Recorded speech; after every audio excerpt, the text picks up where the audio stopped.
Hey everyone, welcome to Let's Talk About Brand. I, of course, am Christine Gritmon. I do this show every single Friday at 12 noon Eastern, and it's all about branding. I talk to very smart people about different elements of branding, and today's very smart people are Courtney and Bryan Kramer, the founders of H2H coaching and consulting, among other things. So we're going to talk about what H2H means in just a moment. But first, I want to let you know about our giveaway.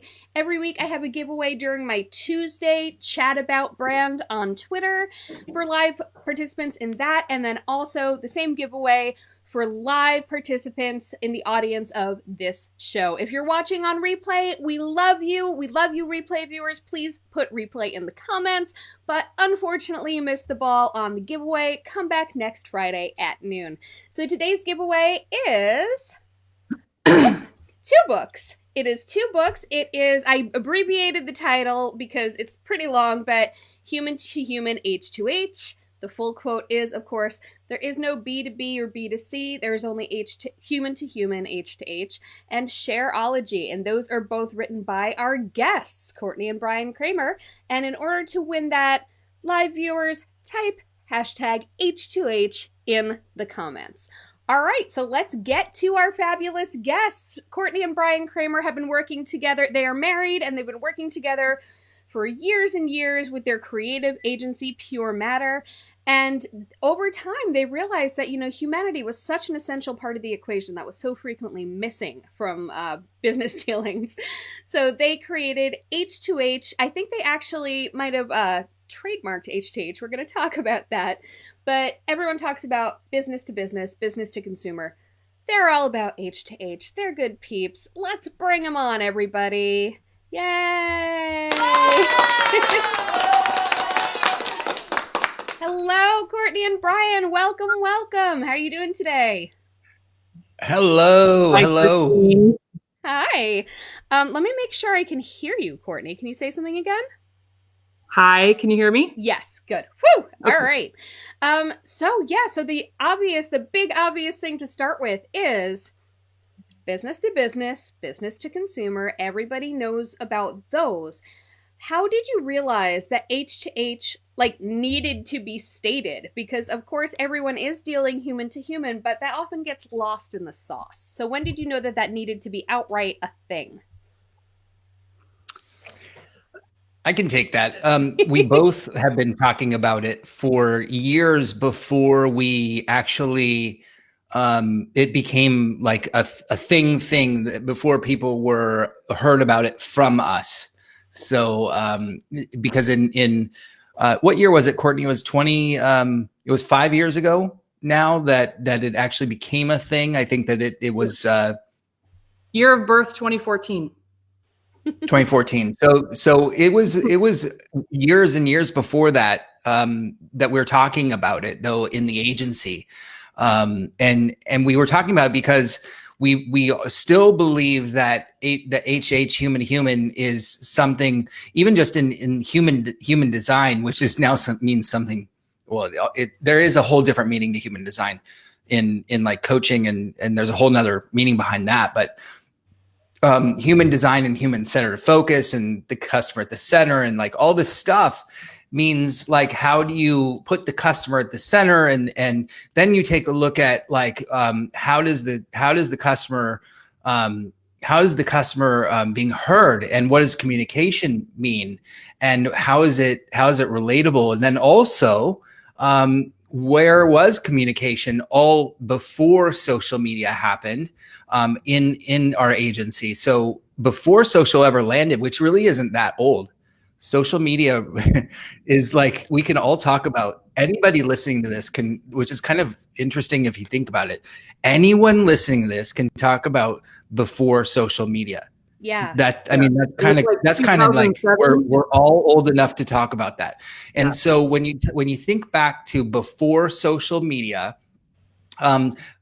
companies could talk in one direction, meaning they could talk and everyone had to listen. Yeah. And so really, human to human, in the truest sense, before it came on the scene, didn't exist in the sense of what we're talking about. Yeah, And marketing so was we just were about a always billboard. It talking was about just a sales message.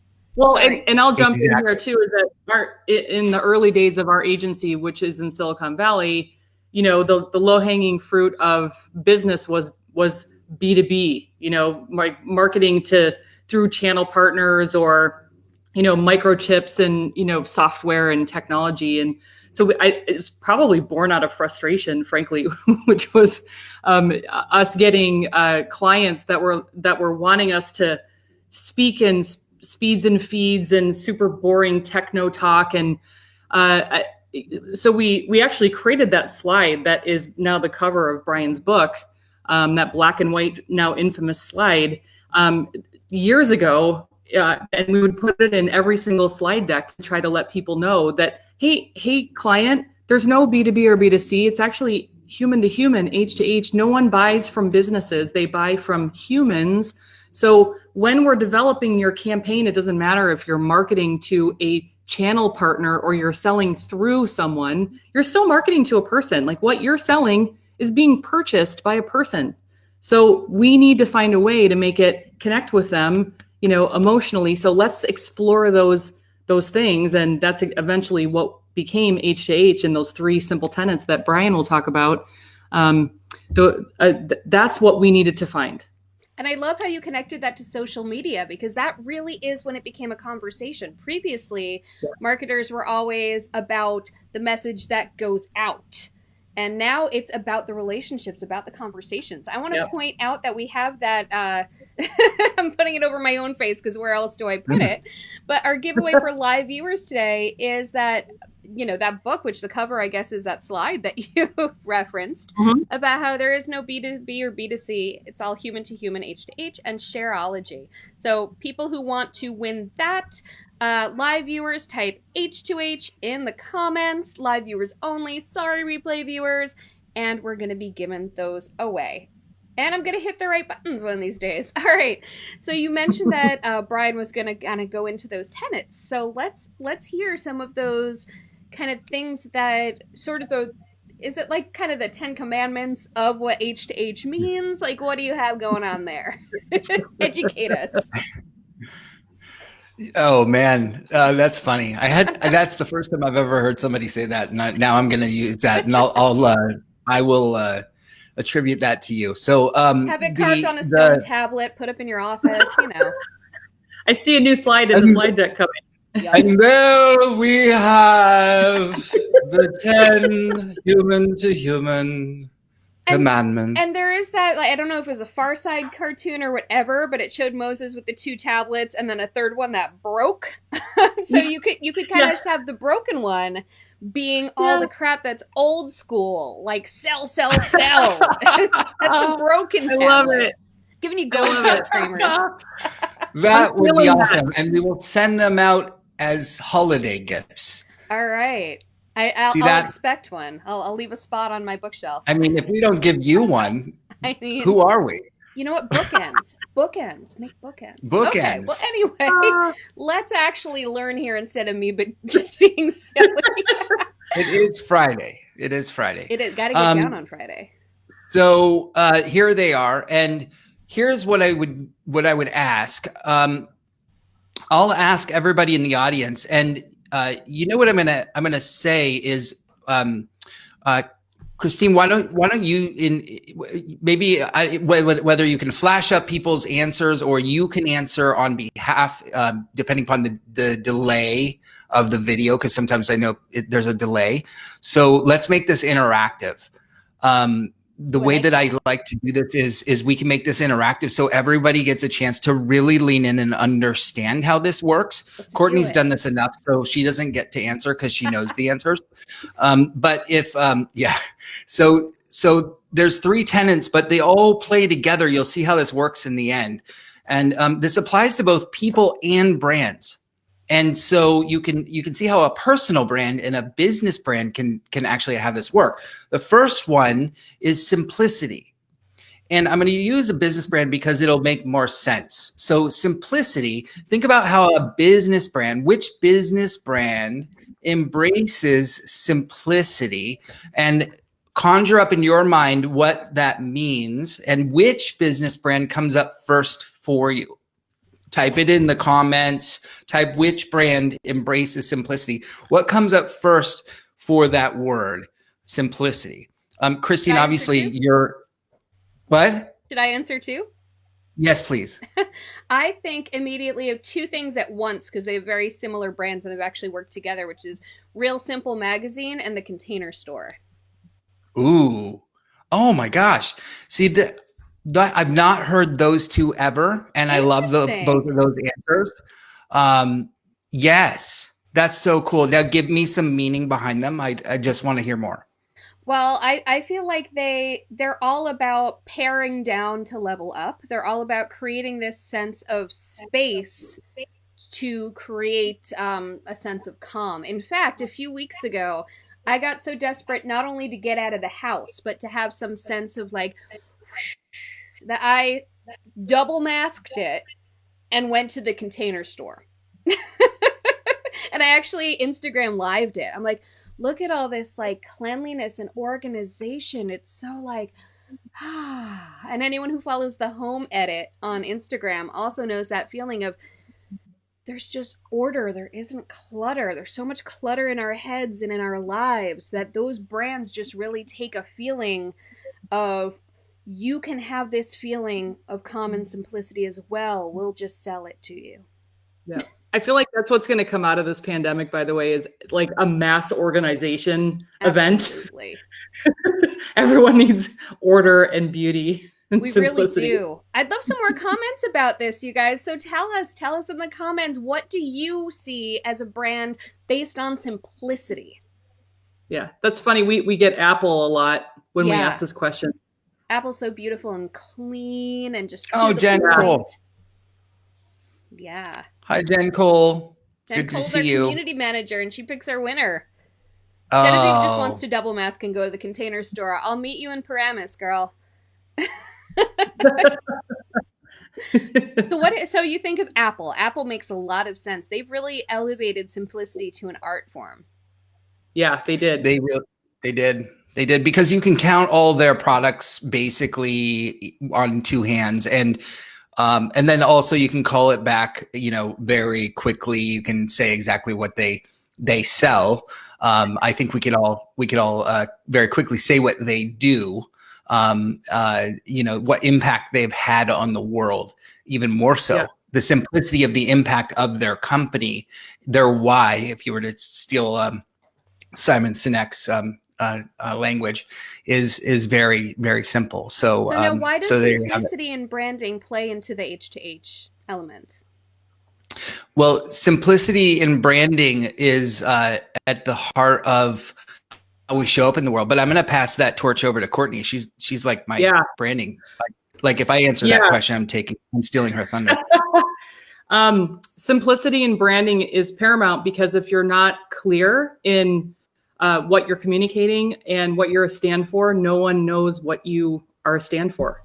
And there's so much noise and clutter in the world that if you're all over the place as a brand, no one's going to know either where you are, who you are, or how to find you.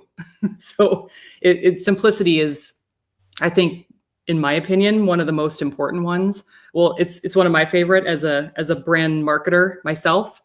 You have to know what you're a stand for. And also just some commentary about that. I believe brands who don't know what they're a stand for are not going to survive this pandemic. That is very true, because it's all about cutting down the friction between what you're putting out there and what the humans on the other end receive. So that's beautiful. And I love, by the way, how the room that you're in really embraces that aesthetic quite nicely. There's no clutter. There's no crap. I'm sure, you're a human. You might have clutter in the corner that's off camera. Please tell me you do.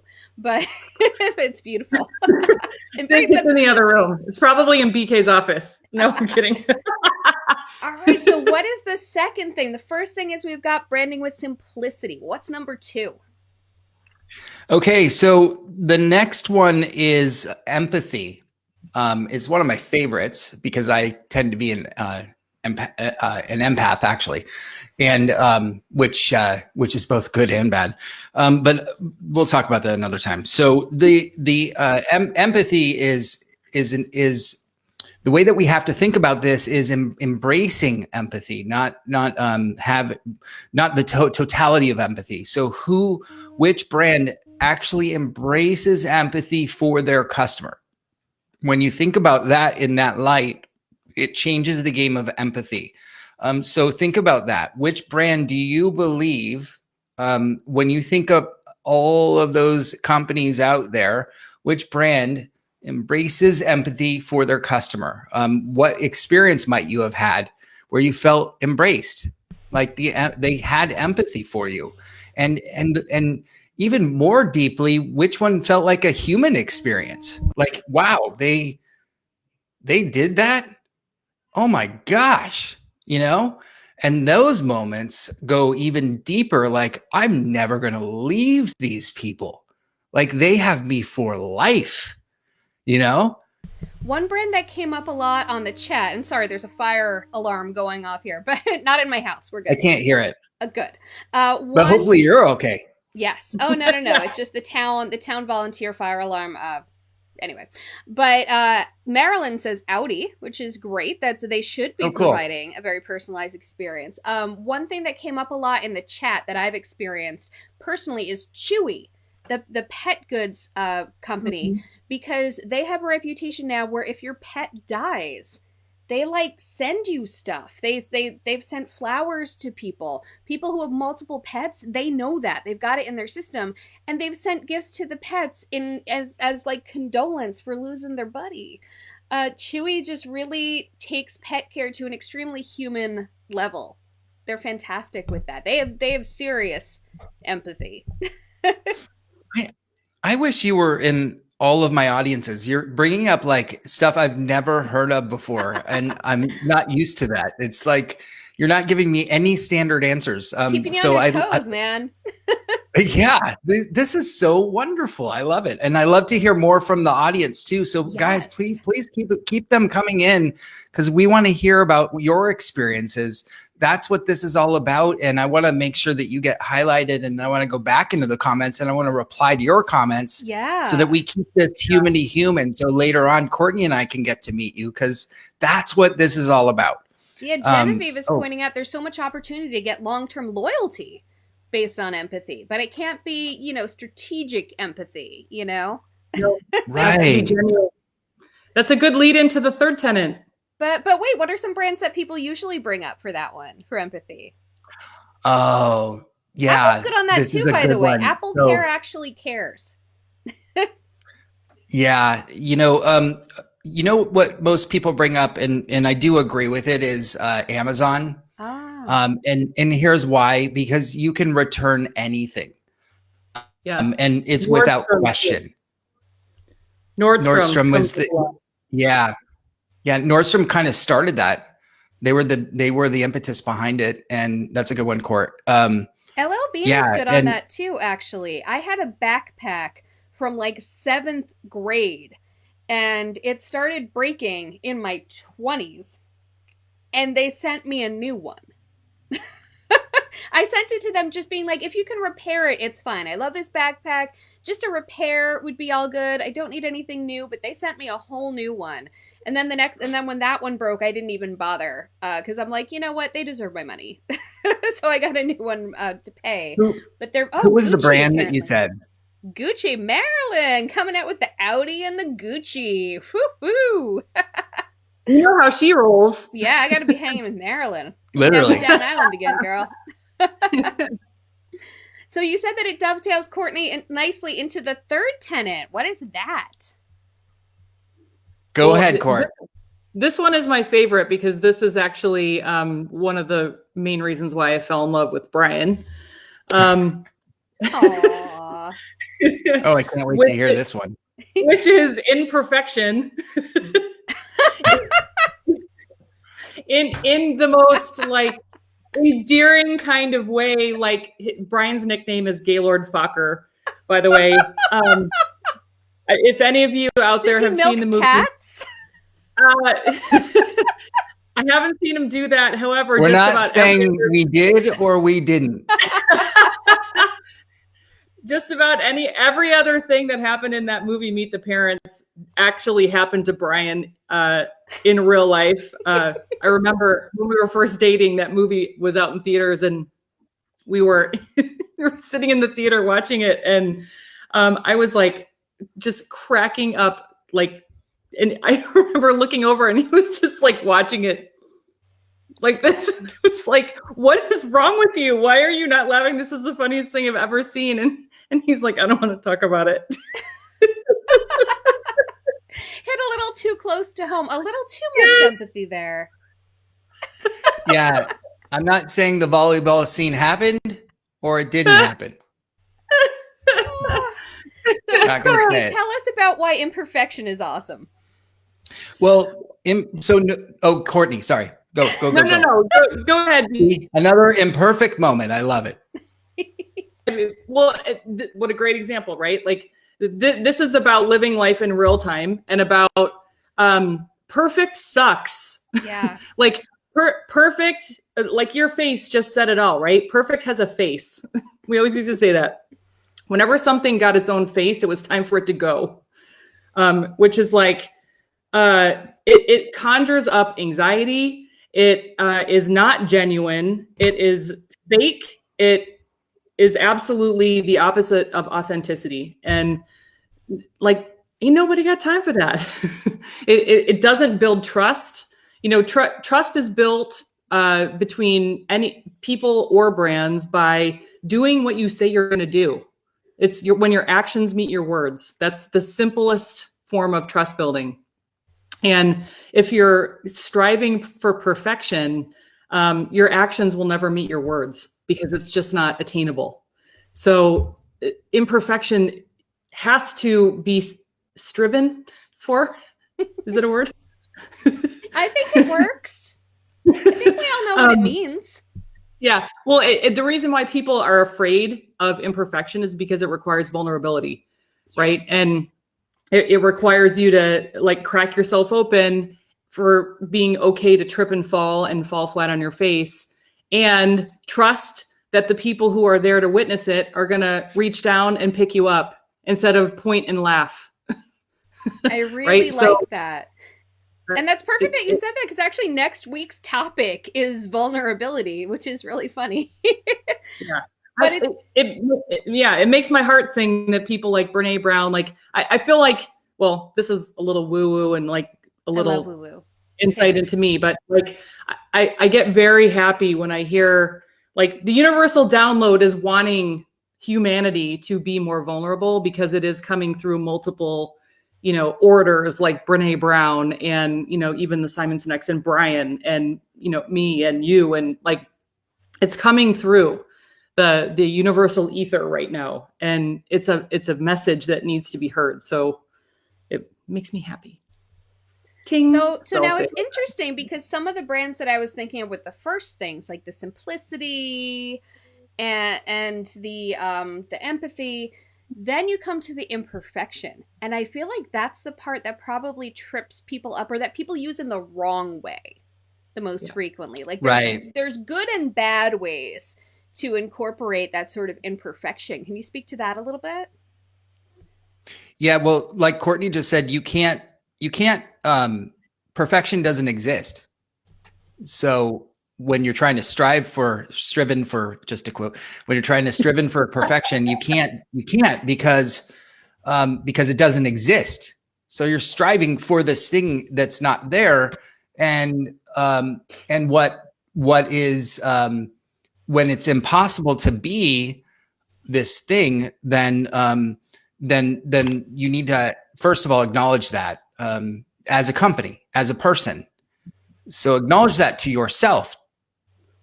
There is no such thing. Like if you're sitting in the audience right now, just say that, like, or say that inward, like, okay, I'm not going to arrive to this place that doesn't exist. And number two is that, what does imperfect mean to me? What is that? Everybody has their own definition. And number three is, how am I going to embrace my imperfection? Now, for me, it was Courtney all those years ago saying, and what she didn't say to you, and I'll say it here now publicly on recording on Facebook and Twitter and wherever this is being recorded, that she said right after the movie, if you can't learn to embrace your inner Fokker, then we're probably not going to work out. And that moment had an impact on me because I wanted to marry this woman. And if I basically what she was saying is if you can't learn to embrace your imperfections, then that's not the kind of person I want to be with. And that's who we all want to buy from. That's who we all want to be with. We want to be with people that are you know, us, that are being us, that are embracing us, ourselves, our real true selves. So the question is a shift. Sorry, go ahead.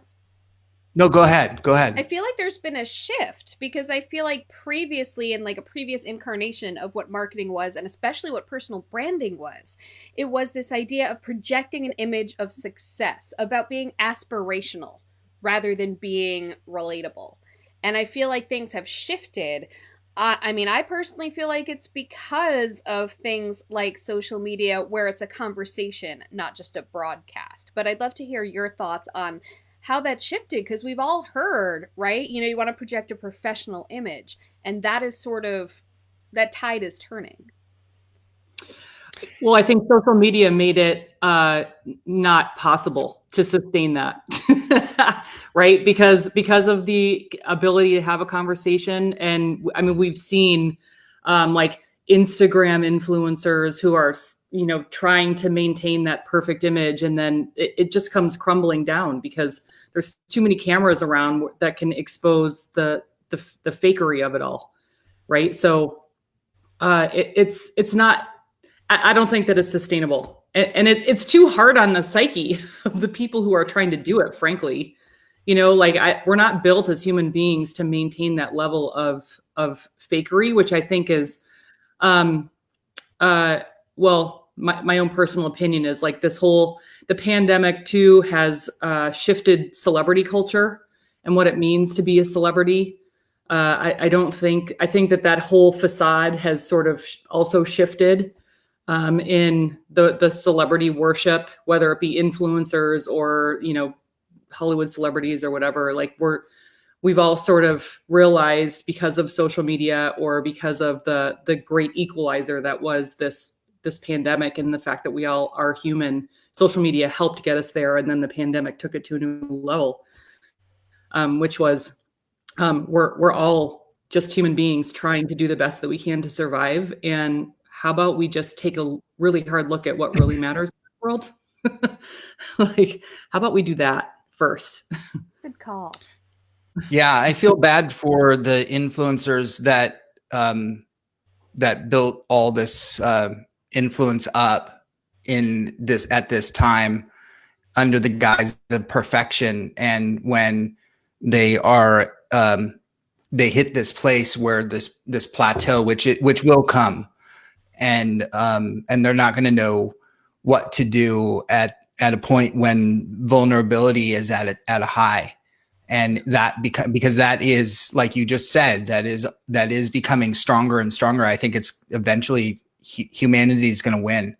And we can talk about that as another, I mean, that's a whole nother thing. Cause I do think that now there's a whole nother piece to technology and humanity and what's happening, because 5 years ago was social media takeover, but now it's a totally different defined, there's a whole nother thing that's coming as it's being defined by AI and augmented reality and like all kinds of other things that are happening that's redefining what human to human means. Before I go off on that path, though, I do want to finish where we were heading, which is how do you embrace imperfection? Just to put a period on that, and get everybody's answer, which is what company embraces, and this is key because again, perfection doesn't exist. What company embraces imperfection?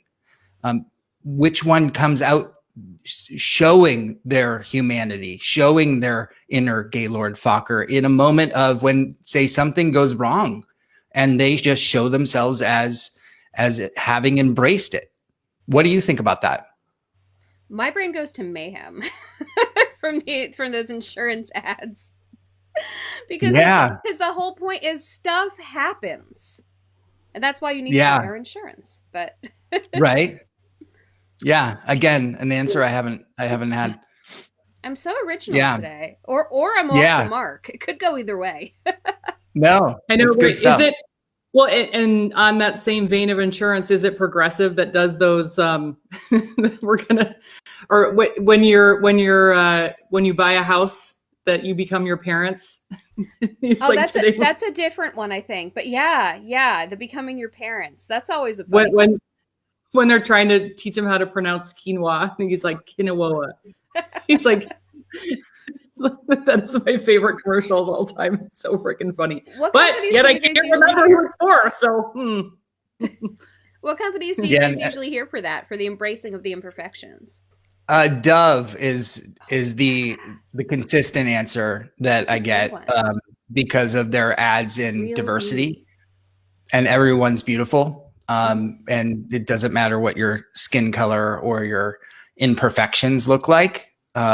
Aerie has been good about that too. Aerie is Aeropostale's kind of lingerie and swimwear and stuff, and they've been great with that. They have come out as saying, first of all, that they won't airbrush anything, so they include visual imperfections, but they also by default show a wide range of body types. Some companies, they'll have like a secondary picture or tertiary picture of someone with a larger body type in that item. But they have it straight up. They have a whole variety if you just scroll through. And they've enlisted a different type of influencer. They have a whole influencer army on Instagram. But they aren't, the perfect little skinny people. They're people of a wider range of body types, of skin colors. I'm not even sure. They might actually even have someone gender nonconforming. I mean, Sephora is great with that.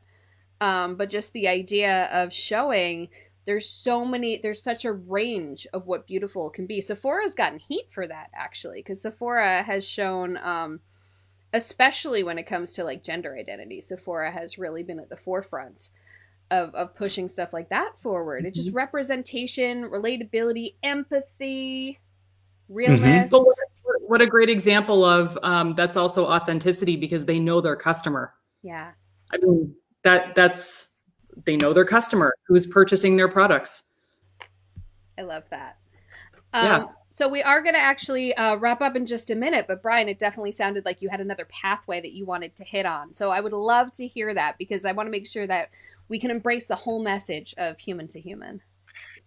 Oh, I would just say, well, one thing just to put a period on that whole thing is that while we just talked about each one of those, it's hard enough to be simplicity or embrace simplicity. It's hard enough to embrace empathy. It's hard enough to embrace your imperfection.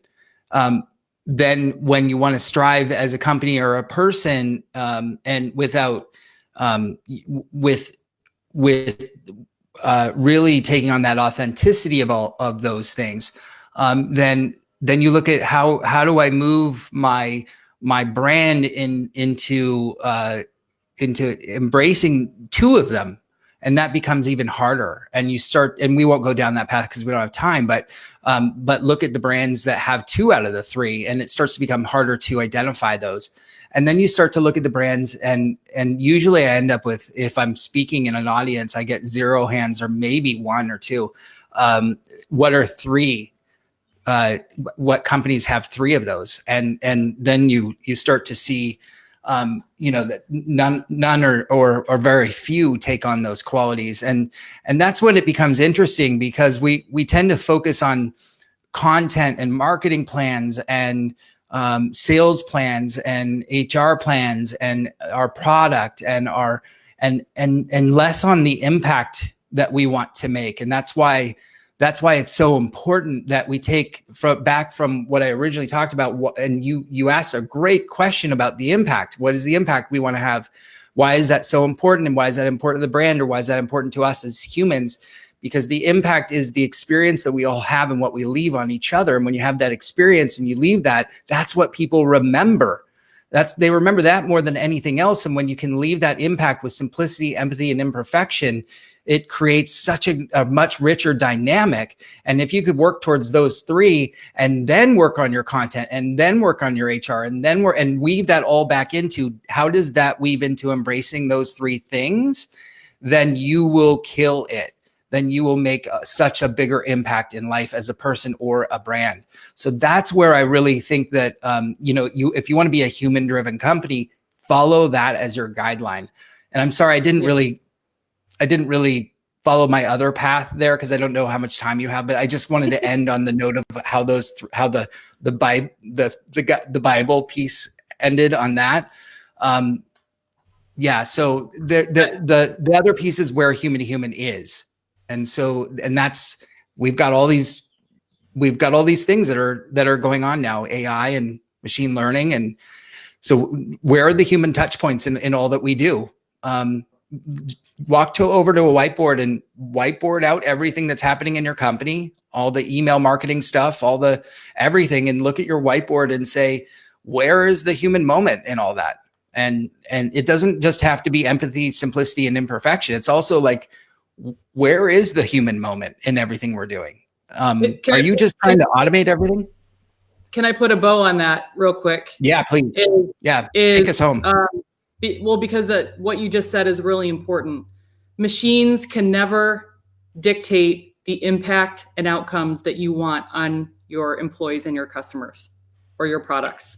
This is only something that human beings can do. That to me is what human to human is, being an H2H company. So if there's anything that you can do for your business and your brand, map the incomes.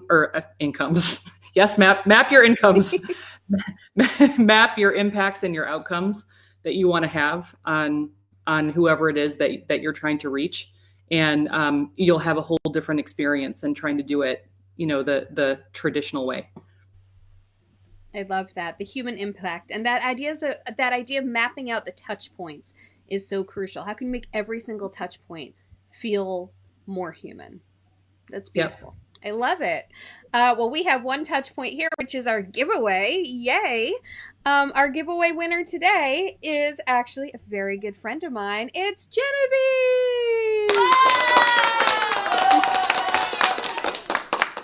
Yay, Genevieve. So we're going to be getting those books out to you. Those books being There Is No B2C.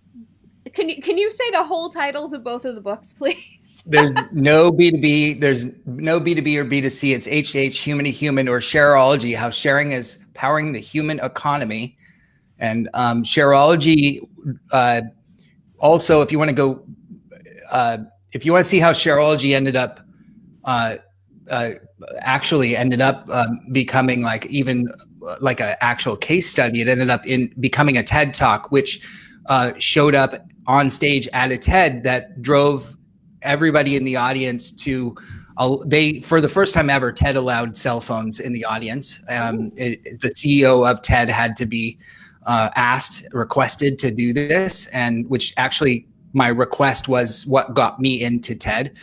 When they had first invited me, it was my ask, and then they went for it, and we proved how sharing could spread throughout the world with and power the human economy. And we did Sharing Inspires hashtag, and then we proved how that could spread throughout the world with just a handful of people, with just 200 people in one auditorium, and how that could work. And then we mapped it and showed the data at the end of the day, and showed how anybody could do this. And we proved how sharing works.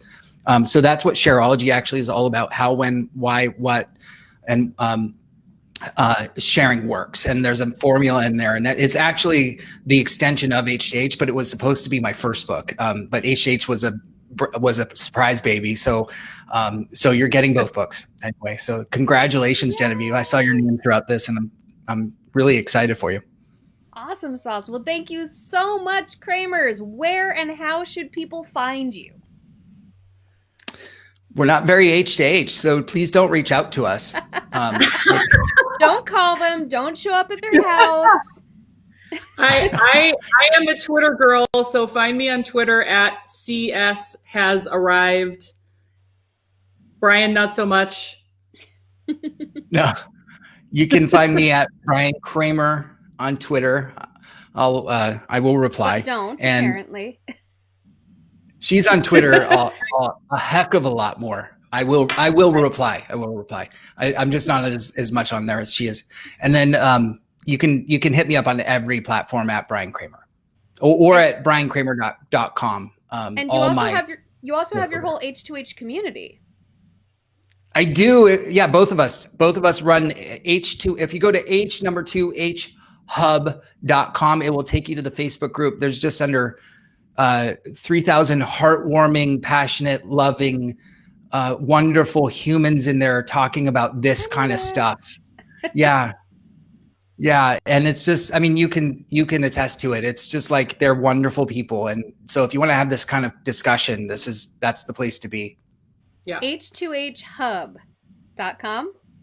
Yeah. That'll take you right there, and we'll press the accept button right away. Fantastic. Oh, thank you so much, both of you. Thanks for keeping it human. Thanks for having us. And this plays in really nicely to next week's topic. Next week's topic, as I mentioned, is about branding with vulnerability. So that kicks off on Tuesday with my Twitter chat, where we're going to be talking about branding with vulnerability. What does vulnerability mean? What's the line between being vulnerable and real versus being a hot mess? You know, we're going to talk about how to incorporate lessons of vulnerability into your work, your social media, your brand, your life. And then on Friday, we're going to have a great chat about that with my good friend, Ms. Michaela Alexis. She is a LinkedIn expert and trainer, but she actually got her start as kind of a high-profile personal brand by just being vulnerable and being real and being human on LinkedIn, which is not the platform many people would expect. But as she will discuss, it has changed her life. So definitely join us next week on Tuesday for the Twitter chat and on Friday for my live stream. Thanks so much.